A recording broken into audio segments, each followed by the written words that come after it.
So, hi Marie, and welcome to the Stories Behind Empowered Women series. And I've known you for a little while. We met in a group, and I was fascinated as I watched your journey unfold. Now, can you just explain to the viewers what you do, and then we can dive into your story. So what is it you do? Hey Amanda, thanks for having me here. Yeah, it's really great to know you and be collaborating with you. What I do is I work with nurses. So I'm a awareness coach for nurses. So I help them with bullying in the workplace. I mentor nurses. I'm actually kind of that in-between person, because sometimes when they're in the workplace, they don't have anyone that they can reach out to. So I'm that kind of person. So it's interesting when you say bullying in the workplace. This is what I stand for. It's about, because we find that bullying's rife. How bad is it, would you say, in nursing? Is it something that you think is prolific? Is it something you recognise is quite general? Yeah, absolutely. From the people that I'm talking to, it can be quite challenging out there. And I think that, people are afraid to speak up because they fear that they will be bullied. And on the other hand, they're afraid to say things to people and hold people to account because they fear that they will be perceived as a bully. So there's a lot of, political correctness, all of that sort of thing. So my job is to help them have those courageous conversations and to navigate communication in the workplace, really. Wow. Okay. So do you work with them one-to-one? One-to-one, and I also do workshops, retreats, cruises, and I'm just in the process of having my online membership go live. And so once a fortnight, they will be able to access an online group coaching session where they'll be able to unpack whatever's going on for them and have me at the helm as a mentor. But, I think what I've found is working in groups, people are kind of able to resolve their own issues and see that it is a widespread problem. Yeah. So they come, solution focused, obviously, and so all sorts of exciting things happening. It's interesting because I've got lots of friends who are nurses, and this is something that they've moved away from. When they were younger, they went into nursing with the great intention, which was to help and heal, and then they got so disillusioned with the bullying that came about that they left and went into different careers. But interestingly, the majority of them have gone back into nursing because it's still their passion. So I guess for you really are helping people to hold them to their purpose and allow them to do it with their power. So rather than give up and walk away, which is kind of the easy option, isn't it? Yeah, it's about empowering them. That's my word for this year, is empowerment. And so one of the things that I do is give them that voice again. Yeah. So why did this come about for you? Because obviously, how long have you been a nurse? Oh gosh, I've been a nurse. I've started my training in 1988 and finished that in 1991. So since 1991, I've been a registered nurse. Yeah. And is it something that you'd experienced, from the onset, or was it something that gradually sort of filtered into your life? Bullying? I think that, there's always going to be those tough, challenging people out there. And I really didn't notice it until I guess I got up into the management role. But there's bullying wherever you go, but I'm kind of, it didn't really bother me. I just get on with my job and do my job. And so I didn't really notice it until, I got up into that leadership role where I found that I wasn't supported as a junior leader. And very much, it's kind of, we have a saying in nursing where we eat our own. So rather than being supported in that role, I was very much eaten up alive. And I was kind of the meat in the sandwich and didn't have that support or the people to lean towards. And so found myself over a period of 3 years spiraling downward. And that must have been quite debilitating for you, because you're already under a pressured, in a pressured environment anyway. And without that support network, I guess you were just drawing on your own resources, and that must have been imploding in your personal life as well. Absolutely. It was a huge effect on not only in the workplace. I very much actually, I suppose, sheltered that a little bit, because there was a video actually I did today, which was titled "Managers Don't Cry," and because a lot of the people that come to me, they often are in these management positions, not always, but some of them are, and they feel like they have to be this big rock, that they don't have emotions, that they can cope with anything, and the staff shouldn't see them cry. So part of what I do is provide that safe haven, that landing place for people to come to, and that's something that I didn't have. I didn't have someone to talk to, because obviously there's lots of confidential things that you have to deal with when you're a manager, but when you don't have the support of your upline, that can be very, very challenging. So that's the sort of thing that I provide, and also help them to navigate their way through seeing how people are different, and just teaching them about human behavior, really. Because nurses are often very clinical, and they get into positions that they have to talk to other people, and they don't necessarily have those skills. They have clinical skills, but not necessarily behavioural management, those types of things. And that's incredibly important, because they're constantly caring and opening up and helping support people on an emotional and mental level, not just on the physical level, because people are dealing with this in an emotional and mental way when they come into hospital. So for not to have that support structure filtering down to feed those people that are giving that care is ridiculous, isn't it? So let me just dive a bit further, deeper, into why you're doing this. What's your story? What's your background? Why did you go into nursing, and what was your upbringing like? What sort of drove you to fulfill this as your purpose? Oh, well, it started right back when I was probably about 5 years old, and I had my tonsils out, and I really loved how the nurses just nurtured and just looked after me. And from that moment on, I wanted to be a nurse, and so there was kind of no stopping me. I mean, I did leave school early, and thought that I'm never going to fulfill my dream, but I became a nurse aide first, and so worked my way up from that. And when I was 21, I went and did my nursing training, and so I started at the bottom, and I've always wanted to be a nurse. So it's always been a passion of yours. Yeah. How was your upbringing? Did that influence you in any way that affected or drew the attention of the bullying towards you? Well, interestingly enough, the people that identified as my bullies were very much like my mother. And so I retreated to like a 5-year-old girl when I was around these types of people. So it wasn't everyone that I had issues with, but just people that were like her. And so once I started to work on my behavior and work on what was going on for me, I started to realize that actually I needed to do the work. So very much way back when I was bullied, I blamed and I was the victim, all of those things. But then I realized that in fact, I actually allowed those people to treat me that way, just like my mum had. So there was a lot of work that I had to do on myself, and there's still a lot of work, that's 5 years back now. So, I just believe that all the work that I've done, then, I can see people differently when I actually work with them. And it's not necessarily that they bullied or that they bully other people. There's so much to this. It's not just nursing. Yeah. Like, and I draw on the experiences that I've had to help people in the workplace. So would you say that when, obviously, as children, we cope, don't we? We have coping mechanisms. So we're not victims then. As children, we don't know any different. It's when we go into adulthood, and we still don't know any different until we start to have relationships with others, and we see the repeated cycles that are playing out with certain people, and also with others that those cycles aren't playing out. So I guess that's when we have to make that choice. Do I remain a victim because I am not that child anymore? I'm not being bullied anymore. So I guess, so what age was it when you made that sort of comparison? You realized that not everybody was like that mother that had played out that role for you? Look, you know what?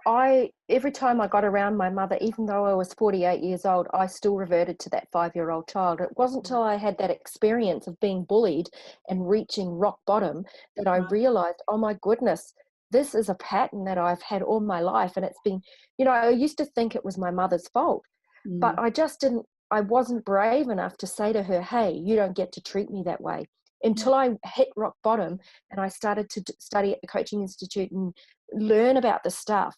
So you know what, how I see it is that I see it as people are not their behavior. So I very much look at my mum now and understand that she did the best with what she had. So, Yeah. and I look at the managers that bullied me, they did the best with what they had. I didn't have the tools to say to them, hey, you don't get to treat me like that. Mm. I didn't have those tools because I had so much fear. So I had to move past that fear. So I had 48 years of feeling like that. Mm. It wasn't till that I was made aware and I had this conscious awareness of it that I was able to change that pattern and interrupt that pattern. So what I do is with people that I work with, I interrupt their patterns by giving them this conscious awareness of what's going on. Mm. So that's actually what I do. So, I mean, for you had to reach rock bottom. I can wholeheartedly relate to that. And a lot of people do. And that's when they realize, hey, this has got to stop. But what you're offering is something that's saying, actually, can you see that this is consistent? Because we kind of get used to it, don't we? We just put up with it. We say, oh, well, that she can't help it, or I've got to stay because I need the money. I need this job. I don't want people to think that any less of me, etc., etc. So, that you see this as quite common, and you see it as something that's transformable. I don't want people to ever have to feel like I did. I don't Yeah. want people to have to hit rock bottom. I Yeah. want people to have that light bulb moment to know that they actually have the power to do something about their situation. And you know what? What's interestingly, what happens is it's so awesome when you see that light bulb go on and they go, oh my God, I'm actually creating this. I do have the power to change this if I want to. Yeah. And that is so cool. And then what goes along with that is some tools and strategies and things on how to do that.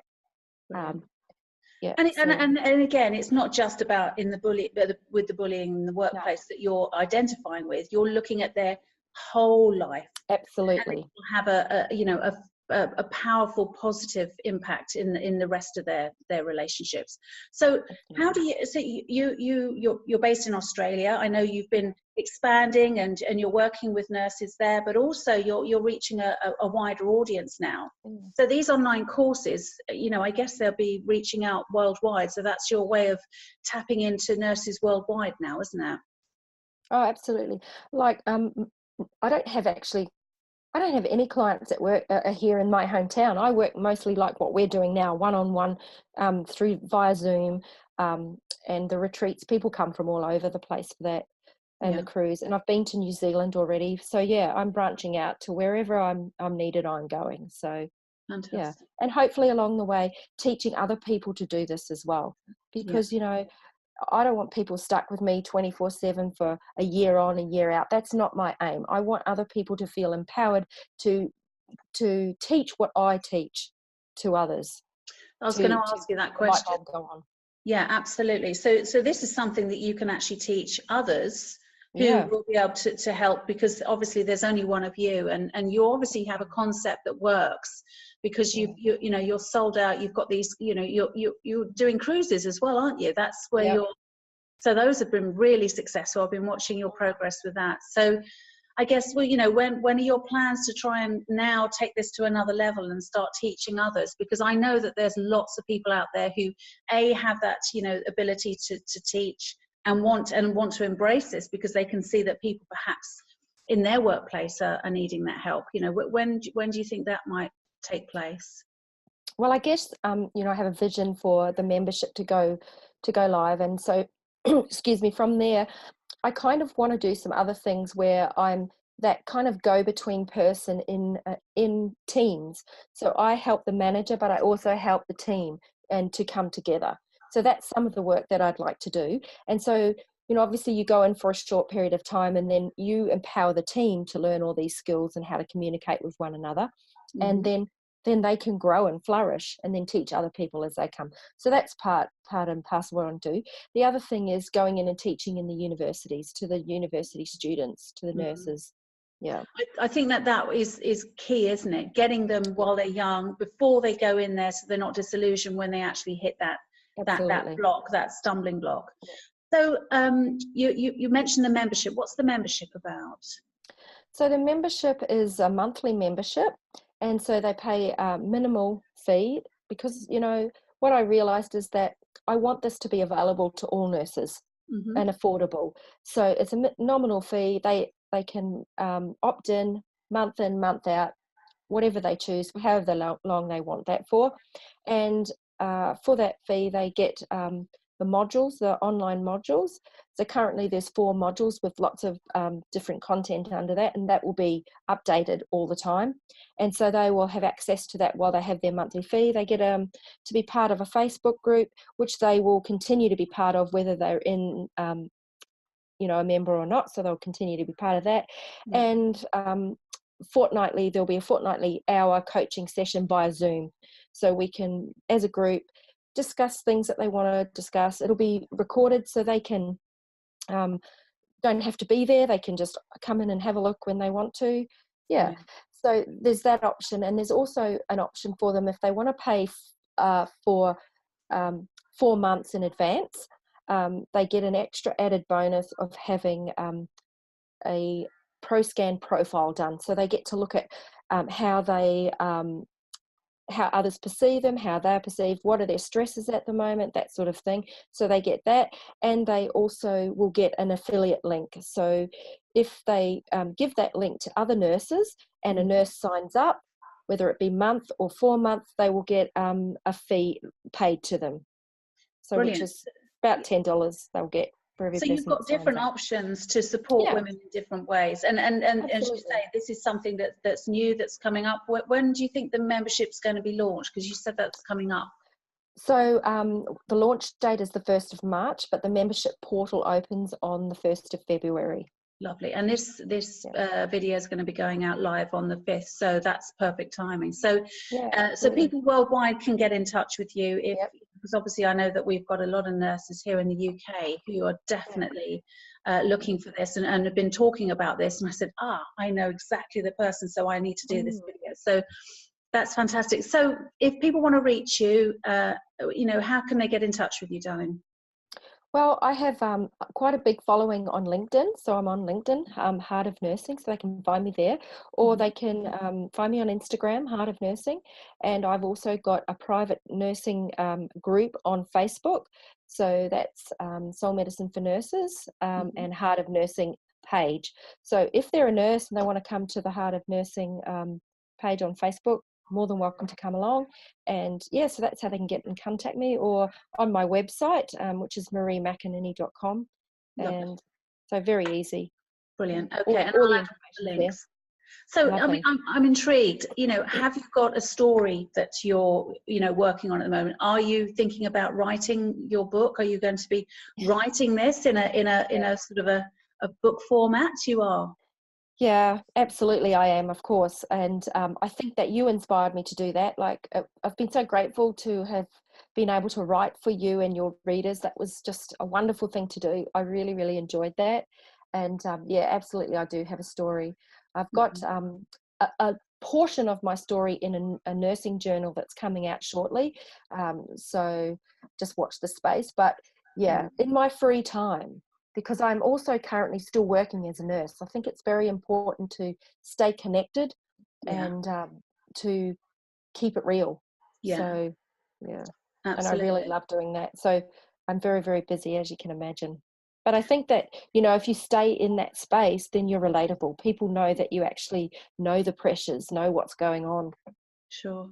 And will you continue with nursing? Will you continue with nursing for the rest of your, as long as you possibly can? Is it something, or do you see yourself going off and teaching? I think you by the, how I'm sensing this with you, you need to be anchored in that, so that, as you say, you need to be able to understand it, to be able to send that message out there. I think in some way, shape or form, I'll always be connected to nursing, you know, because that is, you know, ultimately my main passion. But, you know, to do what I need to do to help other nurses, I need to take, you know, less of a focus on that and more of a focus on my nursing. But currently at the moment, you know, I'm just going where my heart takes me. And that's very much something that I've got Kat Biles to thank for, because, you know, she really helped me see where my passion and my, you know, heart was for this direction. You know, she gave me an anchor, and that was really, really awesome. So yeah, I really love doing her PR with heart.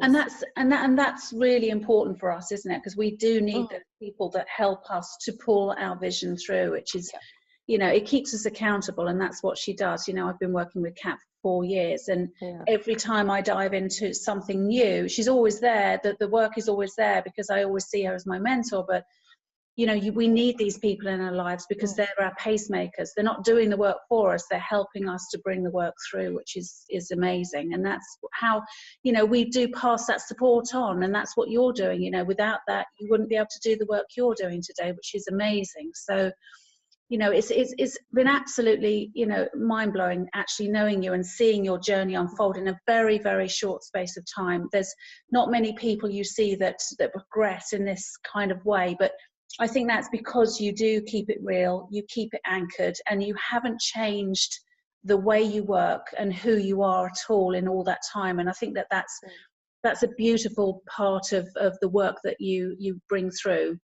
It definitely comes across in your writing. It was always very evident in your writing, and I really do hope and support you in that. So hope I can read something that you've created in the not too distant future. So thank you so much, Marie, for being with us.